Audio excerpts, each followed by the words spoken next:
اسلام self control چاہتا ہے، self انیہیلیشن نہیں چاہتا۔ یہ نظام رہبانیت کے اندر ہے کہ اپنے نفس کو کچل دو، بالکل کچل دو، اس کے سارے تقاضوں کو مار دو۔ عیسائی راہبوں نے واقعہ یہ ہے کہ اس میں جس انتہا تک وہ پہنچے ہیں نفس کشی کے اندر، تو اس کی شاید تاریخ کے اندر آپ کو دوسری جگہ مثال نہ ملے۔ ہندوؤں میں بھی یہ تپسیائیں کرنے والے جو ہیں جس قدر شدید ریاضتیں کرتے ہیں، اسلام میں یہ نہیں ہے۔ لا رہبانیت فی الاسلام۔ اسلام نے تو اس کے برعکس تصور یہ دیا ہے کہ تمہارے اس نفس کا بھی تم پر حق ہے۔ حضرت عبداللہ ابن عمرو ابن العاص جن کی ایک حدیث بھی میں ابھی آپ کو سنا چکا ہوں، ایک روایت، انہی کا واقعہ آتا ہے کہ ان کے بارے میں حضور کو یہ خبر دی گئی کہ یہ عبداللہ جو ہے، عمرو ابن العاص کے بیٹے عبداللہ، یہ تو ہر روز روزہ رکھتے ہیں اور پوری رات کھڑے رہتے ہیں، نوافل ادا کرتے ہیں۔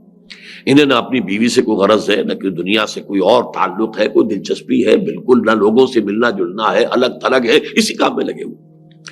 حضور نے بلایا، یا عبداللہ اولم اخبر انک تصوم النہار وتقوم اللیل، مجھے تو یہ اطلاع دی گئی ہے تمہارے بارے میں کہ تم روزانہ روزہ رکھتے ہو اور پوری رات کھڑے رہتے ہو۔ عرض کیا بلا یا رسول اللہ، حضور ایسا تو ہے۔ فرمایا لا تفعل، ایسا ہرگز مت کرو۔ فإن لنفسك عليك حقا وإن لزوجك عليك حقا وإن لزورك عليك حقا، تمہارے نفس کا بھی تم پر حق ہے، تمہاری بیوی کا بھی تم پر حق ہے، تمہارے ملاقاتی وزٹرز جو آئیں زیارت کرنے والے ان کا بھی تم پر حق ہے، یہ سارے حقوق ادا کرنے، تو نفس کو بھی اس کا حق ادا کیجئے، لیکن یہ کہ وہ کیجئے اس طریقے سے کہ آپ فیصلہ کریں کہ نفس کو کیا دینا ہے کیا نہیں دینا۔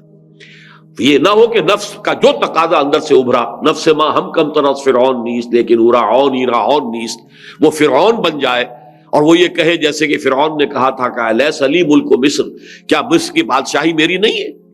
وہذہ الانہار تجری من تحتی، یہ تمام جو آبپاشی کا نظام ہے یہ میرے کنٹرول میں، جس کو چاہوں پانی دوں، جس کا چاہوں روک دوں، میرا اختیار مطلق ہے، میں نہیں جانتا کون اللہ، کون رسول، کون موسیٰ، کون خدا، میں نہیں جانتا۔ اسی طرح میرا نفس بھی کہتا ہے، امام روم فرماتے ہیں مولانا رومی کہ نفس ما ہم کم طرز فرعون نیست، یہ فرعون سے کم نہیں ہے۔ یہ بھی کہتا ہے یہ وجود میرا ہے، اس پر میری مرضی چلے گی، میرا تقاضا پورا ہوگا، میری خواہش کی تسکین کی جائے گی، مجھے اس سے بحث نہیں کہ حلال کیا ہے، حرام کیا ہے، جائز کیا ہے، ناجائز کیا ہے۔ اب یہاں اگر آپ کی خودی طاقتور ہے اور نفس کو کنٹرول کرتی ہے تو یہ ہے جو مطلوب شکل کہ اب آپ اس نفس حیوانی کو اپنے لیے استعمال کر سکیں گے، اپنی فلاح کے لیے، اپنی کامیابی کے لیے، اعلیٰ تر مقاصد کے حصول کے لیے، اونچی اونچی منزلوں تک پہنچنے کے لیے۔ یہ آپ کا مرکب ہے، یہ آپ کی سواری ہے۔ بصورت دیگر یہ نفس آپ کو پٹخ دے گا، اور وہ پٹخنا دنیا میں بھی ہوگا گناہوں کی وادیوں میں، اور جہنم کی وادی کے اندر پھر آخرت کے انسان پٹخا جائے گا۔